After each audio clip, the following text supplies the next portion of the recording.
Pista Divine Mercy. Today mo sa shrine sa Divine Mercy. Pero before me mo apil sa moving adto sa my foda.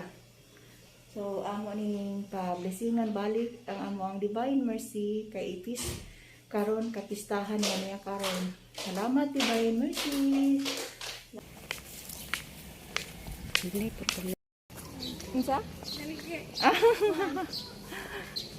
Karon padung mi ngadto sa lasyon, mag-moving mi og letter mo attend mi og mass para sa kapistahan sa Divine Mercy. Karon adto mi ngadto sa tayo Liloan, kay adto mi dito mag-moving.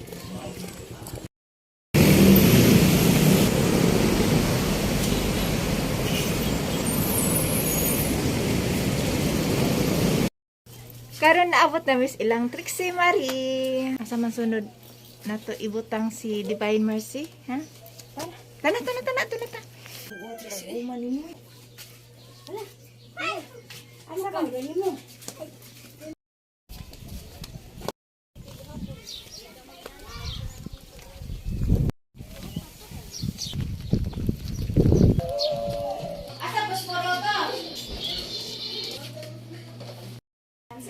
Parang di ay namin sa Panimalay, amo ni siyang ihatod sa ibutang bebe mo, ha? O, ako na lang. Siya na. Abutan niyo. Edunta na manusakan.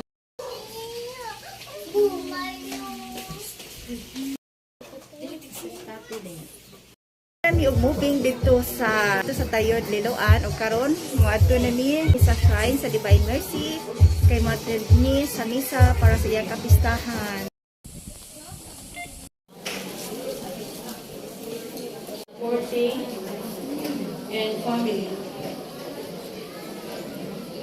Mass for the healing. Di nakakatuo nga imo nang isig katao.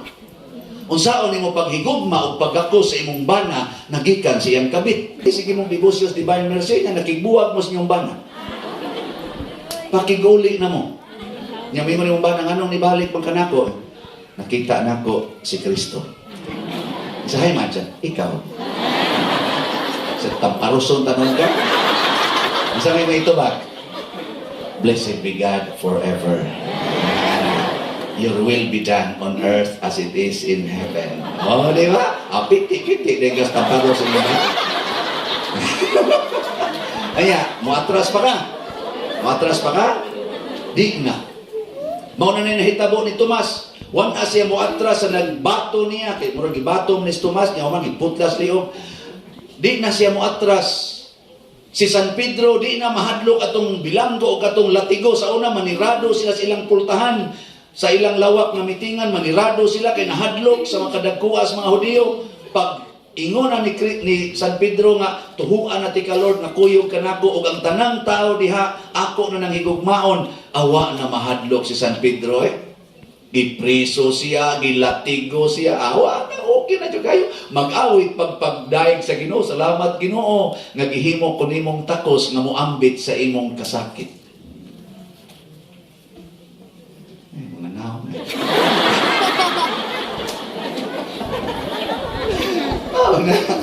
Kamu, pasakitan mo, makaingon mo, Ginoo, salamat kay nakaambit ko sa imong kasakit. Mana mo?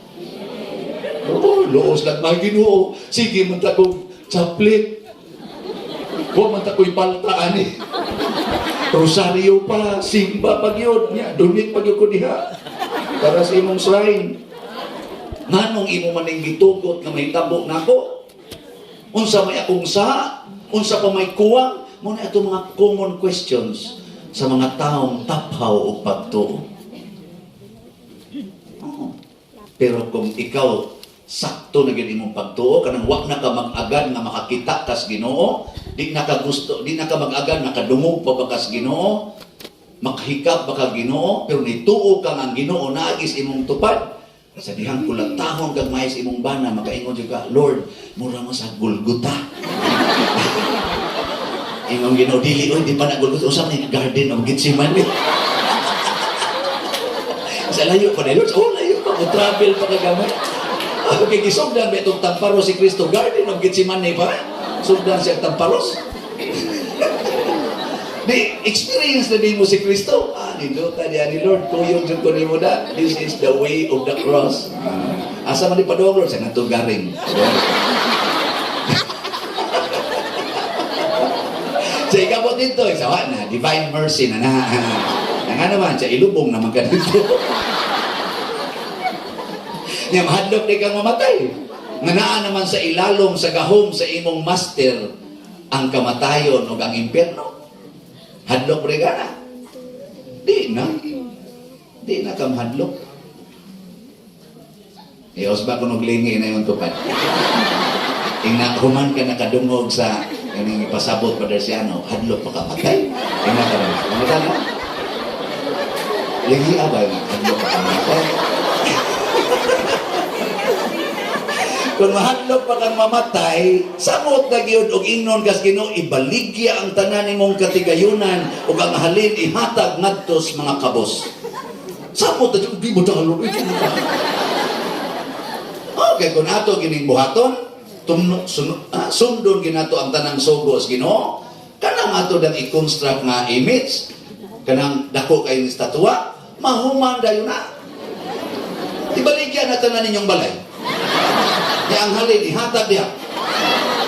Sunod tuwi ko, anong barog na na? Iruan na mo'y balay.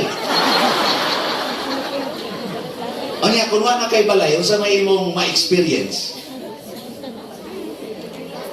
mura na kag si San Roque, mura na kag si St. Francis of Assisi, mura na kag sila si St. Ignatius of Loyola, St. Francis Xavier, St. John Bosco, mura na kag kadtong mga great saints nga nibiya sa ilang lugar aron musabwag sa pagtuo ngadto sa lugar nga wa isla kahibawog unsa ning lugara.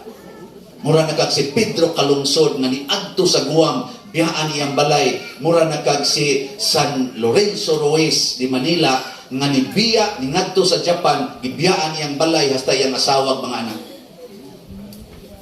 Gusto mo muliwat nila? Dili? Di ginamuman.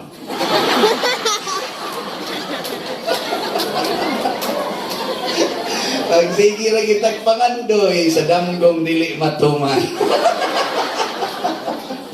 Nagkinahanglan tag mga tao nga katawag nato og mupakita sa pagpakamatay kuyog sa Ginoo. Nganong nilambo ang atong simbahan karon nga ning buylo na gid siya 1.7 billion na takamo Christians, nya 1.2 ani solid Catholics. Ngano man na tungod sa dugo sa mga santos, labi na sa mga martyrs na ilang ipaagas sa ilang pagsunod sa misyon sa Ginoo. Karon na ba kaning atong synod of synodality, kung sa tunang tulo ka triad ya, mission sa to. Participation, mission, commission, sino ba? Ore na na. O niya, kasi kila tagyaw-yaw ni mission. Nagalisod gani ka. Sige na lang, ayun lang ang tibok baligya. Baligya na lang ang tanan ninyong sakyanan. Aron makauli mo sa balay, maglakaw. Total na may daghang habal-habal. Door to door naman na. Sige, baligya ko na tanan ninyong sakyanan. Traffic ka lisod kay giyan. Baligya ko na. Ay lang amang sa pare. Pare man ni. Ay lang, baligya. Sa simbahan man na, God, ang among sakyanan. Sa simbahan ba? Di man na amo. Kay amo pa na, amo na sa naibaligya. Matudahon makay mong tanan na tinuod na. Hay man dahil may magpuyo di ay. Nasa simbahan. Oo na. Wala naman na. Insure naman na simbahan kamo. Kay inyo, gitawag mo ng mga private. Kamo may makadesisyon ana. Kami kinahanglan pa mamig General Assembly. Aron mo agree. Kamo may mo desisyon kay inyo na. Manalay, baligya. Ingay inyong bana. Dong, ato na yung baligya. Sige, okay kayo.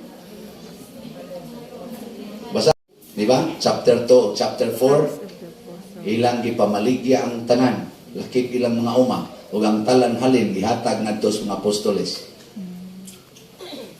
Di mong to na. Adi ginto. Sige, ay na lang na ibaligya bitaw bila ka ninyo kuan kaita. Ang ganing radikal kay tanan.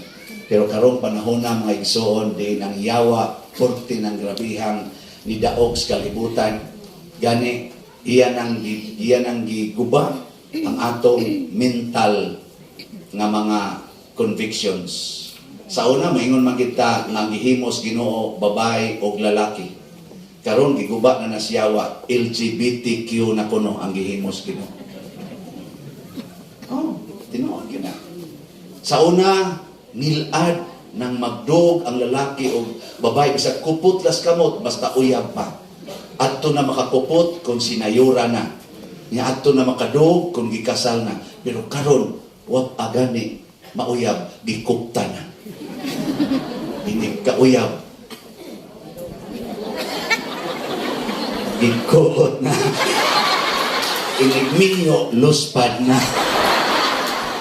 Wa na nag-care kaayo karon anang gitawag og purity, virginity, naggasa sa Ginoo natong tanan. Wa na gani roy nagsunod niya ng mga moral norms. Ang gisunod karon legal norms. Mas importante na karon ang human rights. Wa na'y divine rights over His creation. Indog tayo.